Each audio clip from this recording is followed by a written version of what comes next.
Not അതായത് എല്ലാവരും ഈ ഡിവോഴ്സ് എന്ന് പറഞ്ഞ വാക്കിനെ ഭയങ്കര നെഗറ്റീവായിട്ടാണ് എടുക്കുന്നത്. അല്ല, ഇതിപ്പോ നെഗറ്റീവ് എന്ന് കുറെ പേര് പോസിറ്റീവായിട്ട് സംസാരിച്ചിട്ടുണ്ട് അതിനകത്ത്. ഇപ്പൊ കമന്റ്സ് ഒക്കെ എടുത്ത് ബിക്കോസ് അത് ഭയങ്കര റെസ്പെക്ട്ഫുൾ ആയിട്ടുള്ള ഒരു ഡിസിഷനാണ്. അതേ സമയത്ത് ഇപ്പൊ എത്രയോ ആൾക്കാർ അൺഹാപ്പി മാരേജസിൽ കണ്ടിന്യൂ ചെയ്യാറുണ്ട്. ഭയങ്കര ടോക്സിക് ആയി മാറും, ഭയങ്കര ടോക്സിക് റിലേഷൻഷിപ്പായി മാറി ഇങ്ങോട്ടും അങ്ങോട്ടും കണ്ടുകൂടാ, പക്ഷെ വീർപ്പ് മുട്ടി ജീവിക്കുന്ന സിറ്റുവേഷൻ അതൊക്കെ ആലോചിക്കുമ്പോൾ അതാണ് ഹെവി നെഗറ്റിവിറ്റി. സോ അതിന്റെ ആൾക്കാർ എന്തിനാ വെച്ചോണ്ടിരുന്നേന്ന് പിന്നെ അല്ലേ? അതെ, എനിക്ക് തീർച്ചയായിട്ടും അത് നമ്മുടെ ലൈഫിലെ എല്ലാ കാര്യത്തിനെയും ബാധിക്കും. നമ്മൾ മൊത്തത്തിൽ വളരെ നെഗറ്റീവായിട്ടുള്ള ഒരാളായി മാറും. അപ്പോൾ അതിന്റെ ആവശ്യം എന്താണ്? അതാണ് എനിക്ക് തോന്നിയത്. അല്ല, ഞാൻ ചോദിക്കുകയാണ്, ആൻഡ് എസ്പെഷ്യലി എനിക്ക് പറയുമ്പോൾ ഈ ഇക്വേഷനിൽ ഒരു വിവാഹ ജീവിതത്തിൽ കുട്ടികളുണ്ടെങ്കിൽ ഇത് വളരെ ഡിഫറെന്റ് ഡിസിഷൻ ആയിരിക്കും.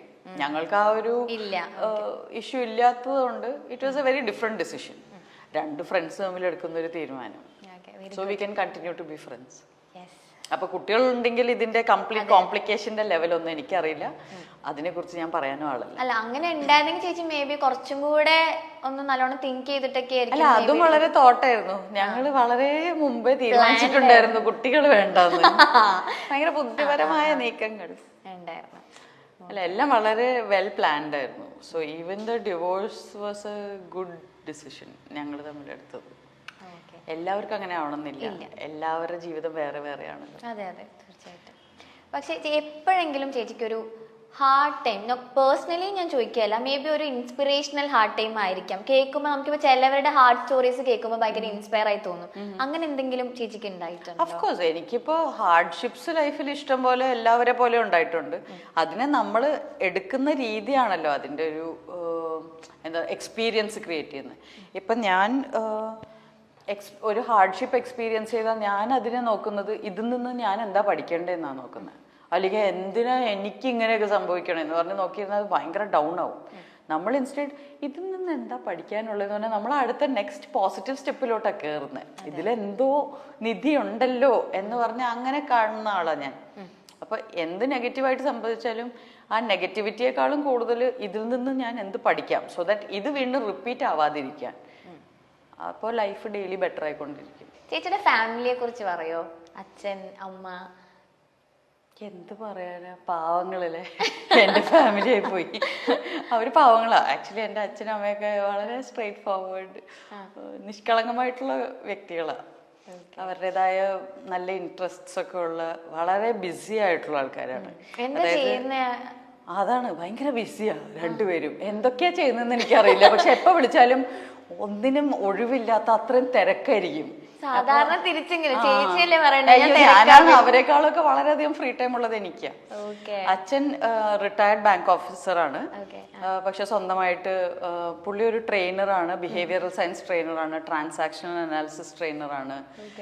അപ്പോൾ സോഫ്റ്റ് സ്കിൽസ്, മാനേജീരിയൽ ടീച്ചിങ്. അപ്പോൾ പുള്ളിക്ക് എപ്പോഴും ഫ്രീലാൻസ് ട്രെയിനിങ് തന്നെ ഉണ്ട്. പല ഇൻസ്റ്റിറ്റ്യൂഷൻസിലും ബാങ്ക്സിൽ തന്നെ ഇപ്പോൾ ഫ്രീലാൻസ് ആയിട്ട് ട്രെയിൻ ചെയ്യുന്നുണ്ട്. മുമ്പ് കാത്തലിക് സിറിയൻ ബാങ്കിൽ ഇപ്പോൾ SBIന്ന് ഒരു 35 ഇയേഴ്സ് സർവീസ് കഴിഞ്ഞ് പിന്നെ CSB ബാങ്കിൽ പുള്ളി ട്രെയിനറായിരുന്നു. ഇപ്പോൾ ഫ്രീലാൻസ് ആയിട്ട് ട്രെയിൻ ചെയ്യുന്നു. ഭയങ്കര തിരക്കാ. അമ്മ ഹോം ബേക്കറാണ്. അപ്പോൾ ആളെപ്പോഴും ഇന്ന് ഇത്രയും ഓർഡേഴ്സ് ഉണ്ട്, എനിക്ക് അതുണ്ട് ഇതുണ്ട്, ഭയങ്കര തിരക്കാ. ഈ രണ്ട് തിരക്കും ഇല്ലെങ്കിൽ രണ്ടുപേരും ബേർഡ് ഫോട്ടോഗ്രാഫേഴ്സാണ്. അപ്പൊ അവര് ട്രാവൽ ചെയ്ത് പോയി, അവര് ഭയങ്കര വലിയ ആൾക്കാരാ. അത് കൊള്ളാലോ. അതാണ്. അപ്പൊ ഈ സാജൻസ് ബേക്കറി ചെയ്തപ്പോഴേക്കും അമ്മ ഹെൽപ്പ് ഒക്കെ ചെയ്തിരുന്നു? അല്ല, ഞാൻ കണ്ടു വളർന്ന, ഞാൻ ഒരു 3 വയസ്സുള്ളപ്പോ തൊട്ട് അമ്മ ബേക്ക് ചെയ്യുന്നുണ്ട്. അപ്പൊ കണ്ടു വളർന്നിട്ടുള്ള ഒരു സംഭവമാണ്. അതിനേക്കാളും കൂടുതൽ സാജൻ ബേക്കറിയിൽ എനിക്ക് അത്ര ബേക്ക് ചെയ്യാനുണ്ടായിരുന്നില്ല. പക്ഷെ ഞാൻ ഇപ്പൊ ഇനി വരാൻ പോകുന്ന പടം അനുരാഗത്തില് ഞാനൊരു ഹോം ബേക്കറിന്റെ റോളാണ് ചെയ്യുന്നത്. അതിന് ഭയങ്കരമായിട്ട് അമ്മ റെഫറൻസ് ആയിരുന്നു. Very good. ബേർഡ് ഫോട്ടോഗ്രാഫി ഒക്കെ ചെയ്യല്ലേ? ഭയങ്കര ആൾക്കാരാന്നേ. എനിക്കൊന്നും കണ്ട, എനിക്കെല്ലാം ബേർഡ്സ് ആണ്. ഇവര് ഓരോന്ന് ഇത് പേർപ്പിൾ റിംഡ് മറ്റേത് മറിച്ചെന്നൊക്കെ പേരൊക്കെ പറയുന്നു. അവരെ കൂടെ പോയാൽ നമുക്ക് അത്രയൊക്കെ അറിയുള്ളൂ. കാക്ക, കുയില്, ഇത്രയൊക്കെ തന്നെ ഉള്ളൂ. ഇവര് കറക്റ്റ് ആയിട്ട് ഇത് ഫീമെയിൽ ആട്ടോ, അതിന്റെ മറ്റേ ഇത് ഇപ്പൊ ഈ ഷെഡിങ് ഫേസ് ആണെന്നൊക്കെ പറയും. നമ്മൾ ഇവരുടെ കൂടെ പോയ പ്രാന്തായിട്ടുണ്ടല്ലോ. ഈ ബേർഡ് ഫോട്ടോഗ്രാഫേഴ്സിന് ഭയങ്കര പേഷ്യൻസാ. ഇവര് പോയിട്ട് ഇങ്ങനെ ഈ ക്യാമറ വെച്ചോണ്ട് ഇരുന്ന് നമുക്ക് തീരെ പറ്റില്ല, നമുക്ക് തീരെ പറ്റില്ല. ആ ട്രാവലിംഗിന്റെ അവര് പണ്ട് മുതലേ ട്രാവൽ ചെയ്യോ രണ്ടുപേരും? അവര് ബേർഡ് ഫോട്ടോഗ്രാഫി ആയിട്ടുള്ള ട്രാവലിംഗ്. അവർക്ക് സ്ഥലങ്ങൾ കാണുക എന്നുള്ളതിനേക്കാളും നല്ല ബേർഡ്സ് ഉള്ള സ്ഥലങ്ങളിലേക്ക് പോയി അതിരാവിലെയൊക്കെ പോകണം. അത് വേറെ തരം ട്രാവലാണ്. നമുക്ക് മറ്റേ ഫുഡൊക്കെ എക്സ്പ്ലോർ ചെയ്ത് സ്ഥലമൊക്കെ എക്സ്പ്ലോർ ചെയ്തിട്ടുള്ള ട്രാവലാണ് നമുക്ക് ഇഷ്ടം. അതെ അതെ, ഓക്കെ. ഈ ക്ലിനിക്കൽ സൈക്കോളജിയിലേക്ക് പോകാനുള്ള കാരണം എന്താണ്? ചേച്ചി മൂവി ചെയ്യുന്ന ടൈമില് ചെയ്തുകൊണ്ടിരിക്കുകയായിരുന്നില്ലേ?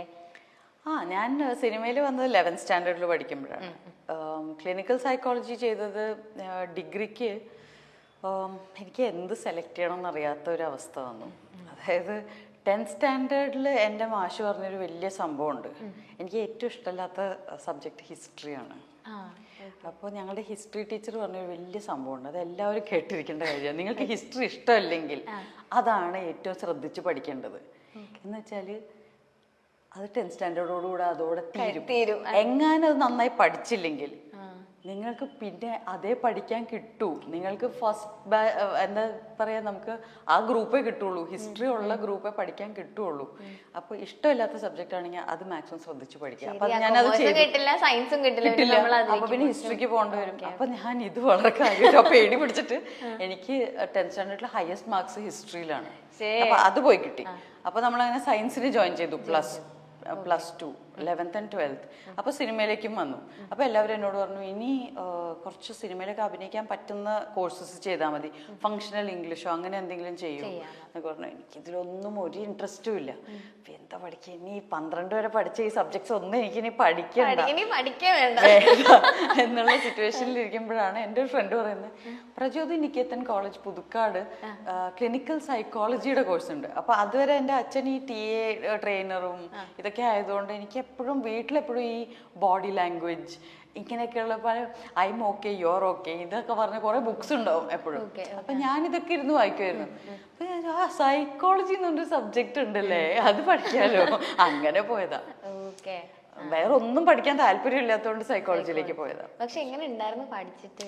ബ്രില്യന്റ്. നമുക്ക് എനിക്ക് തോന്നുന്നു ആക്ടേഴ്സിന് ചെയ്യാൻ പറ്റിയ ഏറ്റവും നല്ല കോഴ്സ് സൈക്കോളജി ആയിരിക്കും. പക്ഷെ ഭയങ്കര ഇതുപോലെ ഇപ്പൊ ഈ ക്ഷമ വേണ്ടേ അച്ഛനും അമ്മയും ബേർഡ് ഫോട്ടോഗ്രാഫിക്ക്? ക്ഷമയല്ല, അതിന് വേറെ ലെവൽ സ്കില്ല് വേണം. അതായത് മറ്റുള്ളവരുടെ പ്രോബ്ലംസ് നമുക്ക് നിഷ്പക്ഷമായി നല്ല വാക്ക്, ഇങ്ങനെ വെറുതെ ന്യൂട്രലായിട്ട് ഇരുന്ന് കേൾക്കാൻ പറ്റണം, നമ്മൾ ഇമോഷണൽ ആവാതെ. അതെനിക്ക് പറ്റുന്നുണ്ടായിരുന്നില്ല. അല്ല, എന്റെ ചില ഫ്രണ്ട്സ് പറഞ്ഞു കേട്ടിട്ടുണ്ട്, ഇത് പഠിക്കുന്നവരെ നമ്മളിങ്ങനെ കുറെ പേരുടെ കേട്ട് ലാസ്റ്റ് നമ്മള് കൗൺസിലിങ്ങിന് പോകേണ്ട അവസ്ഥയാവും. തീർച്ചയായും. ഏറ്റവും കൂടുതൽ സൂയിസൈഡ് റേറ്റ് ഉള്ള പ്രൊഫഷൻ എന്ന് പറയുന്നത് സൈക്കോളജി.